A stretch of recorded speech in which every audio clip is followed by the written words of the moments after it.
Agent Monroe's entrance sucked the oxygen out of the courtroom. Reporters froze mid-tweet, jurors leaned so far forward their nameplates rattled, and even the court artist forgot to sketch. He offered no swagger, just a raised hand and an oath, then awaited the question on which entire careers suddenly balanced. The prosecutor, voice velvet over granite, asked what lay behind the false wall in Sean Diddy Combs's Beverly Hills basement. Monroe answered like a metronome striking midnight. A vault accessed by retina scan, unknown to household staff, crammed with encrypted hard drives, leather folders stamped in gold, and a handwritten index too meticulous to be paranoia. The word vault fluttered through the gallery like a bat. When he added leverage, not valuables, the flutter became a tremor. Diddy's jaw flexed, knuckles blanching on the defense table, yet he never looked up, as if eye contact could ignite something. Monroe listed drives marked assets, footage tagged by weakness, cash bricks stacked beside bearer bonds and renewable passports, a crisis exit kit disguised as paperwork. Each detail fell like hail on a tin roof, and with every strike the room understood it was absorbing federal truth, not rumour. When Monroe finally paused, the ceiling fluorescence felt theatrical, spotlighting an empire gone suddenly naked. The judge's gavel hovered but never fell. There was nothing left to silence. In that stretched breath, Diddy's legend tilted, and the courtroom sensed it was witnessing the first brick of a dynasty crumble in real time. Beyond the biometric door lay an archive that felt more intelligence bunker than billionaire trophy room. Rows of matte black drives blinked like night vision eyes, each labelled in sterile white font, Asset 019, Asset 020, marching onward into triple digits. Shelves below held leather folders, no logos, just embossed initials and dates stacked by decade, the earliest reaching back to the late 90s shine of the bad boy era. Agent Monroe recited their contents, high-resolution photos snapped in bedrooms and boardrooms, email printouts detailing backdoor royalty splits, notarized NDAs with signatures from faces the public still worships. Nestled among the paperwork were SD cards sealed in mylar pouches, each tagged with a single ominous word, confession, followed by a timestamp.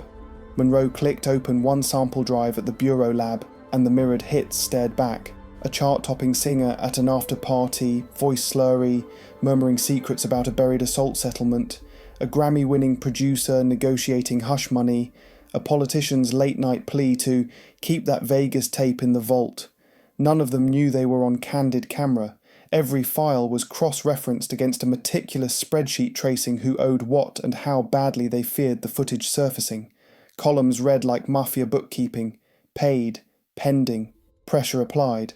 The deeper Monroe dug, the clearer the pattern became. This wasn't memorabilia, it was ammunition calibrated for maximum obedience. Contracts got rewritten when a folder opened, collaborations died when a clip was cued. Somebody coughed in the gallery, a dry rasp that echoed how power here hinged not on talent or deals, but on the terror of exposure. By the time Monroe sealed the evidence bag, the room understood. The vault didn't store memories, it stored leash lengths. Wedged beside the drives was a notebook so unassuming it might have been a grocery list, until Monroe opened the cracked leather cover and every line of ink glared back like a threat made flesh. Page after page, famous names marched in two neat columns. Left side celeb power player, right side a single word status, owned, owed, watch, target. Each entry carried micronotes in cramped handwriting. Vegas footage, 15,000 buyout, brothers DUI, leverage, contract up 2027, keep hungry. Some included tiny red stars. Monroe revealed those denoted individuals too volatile to risk exposure, meaning the dirt was nuclear grade. Near the centre, Lopez's name surfaced twice, 1 star, 1 underlined, paired with the cryptic note asset till files move. A murmur rolled through the gallery like a tide sucking pebbles. Below her, an A-list rapper sported 3 stars and the word watch, evidence of a deal still dangling by a blackmail thread. Further down, a governor's surname appeared with a casual insurance only, proof that political reach had been collateralized just like platinum hits. Flipping to the final pages, Monroe found quarterly tallies, numbers that married each category to payout schedules. Owned names triggered larger dividend bursts, 6 figures funneled through shell charities, targets coincided with spikes in tabloid rumours or sudden contract disputes. The ledger read less like a diary and more like an operating manual for social domination. Every scribble mapped decades of Hollywood myth-making to cold actuarial math. Fame measured in liabilities. Loyalty bought by fear. When Monroe set the notebook on the evidence tray, the courtroom temperature dropped again. The revelation wasn't just who sat on the list, it was the realization that everyone, no matter how luminous their stardom, was only a category away from compliance, or ruin. Just when the gallery thought the vault's horrors had peaked, Monroe slid a crimson-stamped thumb drive into evidence and announced its directory title, Pending Insurance, Level Red. The phrase alone sent a visible shiver through the jury because Level Red is an FBI tag reserved for materials so explosive it can threaten lives or national security. On-screen thumbnails populated the monitors, blurred previews of what Monroe called extinction buttons, last resort files meant to annihilate careers with a single upload. One clip showed a megawatt studio chief at a private retreat, champagne loose, confessing to pay-for-play schemes while a hidden lens captured every syllable. Another displayed an elected official on a balcony at 3 a.m, passing an envelope to a lobbyist already under federal watch. Metadata proved each recording came from covert cameras buried in Diddy's guest houses, the same residences lauded in glossy magazines as creative sanctuaries. Monroe's voice darkened. The folder contained wire transfer receipts linking hush payments to offshore wallets, doctored legal briefs designed to frame rivals, and deep fake templates ready to drop if authentic dirt ran thin. The oppression here wasn't hypothetical. Emails attached to several videos showed drafts of blackmail ultimatums. One executive warned that if he went rogue, a compromising montage would hit the internet before his morning latte. A woman in the second row clasped her mouth as the realization crystallized. This was blackmail in pre-production. Extortion storyboarded like a summer blockbuster, waiting only for a release date. By the time the thumbnails faded, the courtroom felt less like a hall of justice and more like ground zero for a weaponized media war machine, primed and password protected by the man still staring straight ahead. A hush settled so thick you could hear the courtroom fluorescents hum when Monroe queued up Exhibit 92. A grainy, date-stamped video of a titanous record label boss slumped in a leather armchair, eyes glassy, voice loose with midnight whiskey. He bragged about burying harassment claims, name-dropped payouts as casually as round-table sushi orders, then laughed. Puff's got my backup drive. Guess I'm on the family plan. The clip froze on his crooked grin while Monroe overlaid the prosecution's ace, GPS metadata placing a pin inside Diddy's Malibu guest villa the same night, matched against Wi-Fi logs showing the label boss's phone auto-joining the household network. The invisible bars of the trap materialized. He'd been recorded on a property tricked out with mics in the sconces and pinhole lenses behind the sconces, a smart home built for blackmail. Gasps rippled as Monroe turned to the ledger he'd unearthed earlier. 2 days after the soiree, $600,000 left a Combs-controlled LLC and landed in a Cayman account tied to the executive's shell company. On the heels of that wire, the exec publicly squashed a billion-dollar merger lawsuit that had once threatened to dethrone Diddy's streaming stake. The domino trail didn't stop at money. Evidence bags hit the table containing 3 passports bearing Diddy's photo under different aliases, each stamped through tax haven airports within 24 hours of major scandal bursts, ready escapes if a target decided to talk instead of fold. By the time Monroe snapped the last bag shut, the room understood the system. Record, threaten, pay, vanish if cornered. Power here wasn't maintained by charisma or platinum plaques. It was enforced through cameras, cash, and contingency boarding passes waiting in the dark. Monroe's next reveal turned a courtroom drama into a livewire purge list. He laid out a laminated sheet, camera flashes ricocheting off its surface, the vault index, 50 names printed in 2 brutal columns, celebrities whose smiles sell perfume, power brokers who set tour dates, lawmakers who tweet about integrity, all sorted by single-word fates: owned, owed, watch, target. A-list actors flagged owned Vegas footage, an Olympic gold medalist tagged owed contract hush does. 5 entries carried a blood-red star, Monroe explained, reserved for people too radioactive to risk exposure, leverage so lethal it stays on ice. Near the top, Jennifer Lopez appeared twice, once under watch with the note "Files moved," again under asset with a tiny arrow toward pending. Gasps fractured the silence. One juror mouthed "no way," while another traced each column like counting casualties. The sheet's margins held quarterly tallies, cash injections delivered whenever an owned name drifted toward public rebellion, PR blitz budgets greenlit when a target threatened to sue. Every star correlated to a spike in Diddy-linked shell payments, the money trail sinking with sudden tabloid flares that mysteriously choked scandals at birth.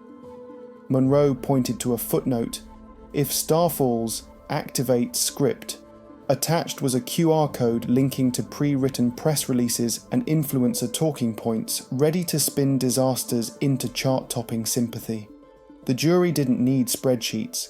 They stared at the shorthand anatomy of dominance, realizing fame had been auctioned off in secret for years. Diddy's empire wasn't merely a music dynasty.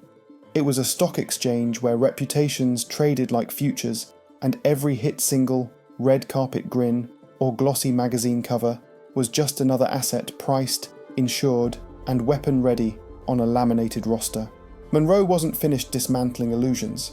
He unrolled a second blueprint that revealed a staircase no contractor ever admitted existed, plunging beneath the main vault into a chamber labelled Sub-Zero, a title that now felt less architectural than apocalyptic. Breaching crews found mannequins arranged like a frozen rehearsal, one dressed in a chart-topping rapper's stage outfit, another wearing a senator's signature power blazer. Surrounding them were life-size prints of penthouse interiors, studio floor plans, even a pop star's exact bedroom layout, each annotated with surgical notes. Leverage point, sibling debt, trigger phrase, Grammy snub, optimal camera angle, overhead chandelier. Along one wall looped silent video of past encounters, every frame stamped with colour-coded comments, green for smiles primed, amber for hesitation, red for capitulation. Monroe described binders stacked nearby, scripts labelled by target, how to flatter a vanity, press a fear, dangle a secret. In the corner, a projector cycled a playlist of news clips that had aired after each manipulation, proof the tactics worked. The mannequin audience sat in eternal applause. The jurors' eyes glazed, confronting a nightmare where celebrity PR wasn't reactive spin, but pre-engineered mind control. Tucked under the projector lay a leather notebook titled Phase 4 Collapse Protocol Mapping Media Strikes If Diddy Was Ever Cornered, prepaid hashtags, burner accounts, crisis actor influencers set to flood feeds within minutes of an arrest. One note, penned in crimson, crystallized the ethos. Control their fear, you puppeteer their fame. The chamber wasn't a panic room. It was a puppet workshop where reputations were carved, strung, and rehearsed before dancing on the world's brightest stages. Monroe clicked a fresh drive into the evidence laptop and the courtroom lights dimmed, not by order, but by some instinctive need to shield eyes from what was coming. A single video file glowed on the screen, ICARUS.MP4, timestamped 2 years ago. It opened on Diddy alone in a vocal booth, no entourage, no auto-tune, just raw fluorescence and the sound of his own breathing. He paced, muttering rehearsed lines, then faced the lens and began a 27-minute monologue that turned bravado into confession. "I write the script," he sneered, sweat silvering his temples. "Stars think they rise on talent? I pull the wires, they dance." He rattled off a litany of household names, describing the exact leverage tucked away for each. Hidden camera in a Hamptons guest room here, doctored wire transfer there, pausing only to sip water and let the future panic settle. Halfway through, he laughs. "If the feds ever crack my vault, they still won't believe it. Too big to process, too clean to trace." The final minute landed like a verdict. Staring dead into the lens, he whispered, "Even if I fall, I decide who burns with me." Then he killed the booth light, leaving the screen black but for a time code that kept counting, proof the file was uncut. When the video ended, no one exhaled. The room felt shrink-wrapped by the weight of a man so sure of his untouchability that he'd filmed his own downfall for sport. Monroe closed the laptop with a click that echoed like a coffin lid. The jury didn't just hear evidence, they watched the architect sign his blueprint, daring the world to read it. Monroe's shoes tapped once on the wooden step as he left the stand, yet the sound felt seismic, like the first crack spidering through a dam. No one in the gallery moved, even the court reporter's keys hung suspended over her stenotype. The prosecutor rose, eyes sweeping the jury not for drama, but for confirmation that they too grasped the scope. "You've seen the machinery," she said, voice low enough to make the walls lean closer. "And you've heard its architect boast that no one would dare expose it. We just did." Her words landed on Diddy like invisible shackles, his posture stiffened, nostrils flaring with a breath that never quite made it to his lungs. Then the money trail appeared on the monitors. Colour-coded arrows looping from shell firms to offshore trusts, each arrow anchored by dates that matched leaked tabloid smears or sudden career derails. A pink line shot from a Dubai account to a PR boutique the same week a rival's scandal trended. A green loop traced hush money wired 48 hours after a Grammy voter withdrew a harassment claim. Each burst of neon turned the courtroom into a living stock chart of corruption, and every peak had Diddy's initials burned beneath it. Before defense could object, the prosecutor dropped her final exhibit, a plain envelope labelled, "If I Go Down," found in the vault's sub-zero chamber, addressed to an international tabloid. Inside, a USB waited to release curated chaos if the empire toppled. "That's not insurance," she said, letting the silence agree. "That's a detonator." Jaws clenched in the jury box as realization settled. The trial wasn't simply reckoning with past sins. It was diffusing a future cataclysm engineered to ensure that, even in ruin, Diddy dictated who else would fall. When the screens dimmed, defense counsel Marta Delacroix sprang up as if the floorboards were hot iron, shouting, "Prejudicial, move for mistrial." But her voice scraped hollow against the collective thud of the jury's awakening. Judge Ramirez, cheeks tight with suppressed fury, denied the motion in 12 clipped syllables, then stared over his glasses at Delacroix as though reminding her how gravity works. The courtroom lights flickered back to full strength, yet Diddy's complexion stayed pallid, eyes flicking to the envelope labelled, "If I Go Down Now," sealed in an evidence bag like radioactive dust. A bailiff cracked open the side door, and the roar from outside crashed in. Chanting crowds, camera shutters, the rip of protest banners reading "No More Silencers." On social feeds, Vault Index had eclipsed the Super Bowl's last peak, and streaming stocks tied to Diddy's catalogue bled billions in market cap before lunch. Inside, jurors whispered calculations. How many names on that list? Could family members be next? One clutched a notepad so tightly the spiral bent. Reporters typed feverishly, crafting headlines that felt more apocalypse bulletin than entertainment beat. Delacroix tried a soft attack. "These are unverified drafts, Your Honour." But the prosecutor countered with a fresh warrant, subpoenas now en route to every shell company and every star flagged, "Owned." The judge set a 9 a.m. evidentiary hearing for the morning, then ordered Monroe to remain on standby. Word buzzed that a former deputy, known only as Phoenix in the binders, had agreed overnight to flip. As court recessed, Diddy's gaze finally rose toward the exit doors, not in defiance, but calculation, as if measuring the distance to a future that no longer guaranteed him a script.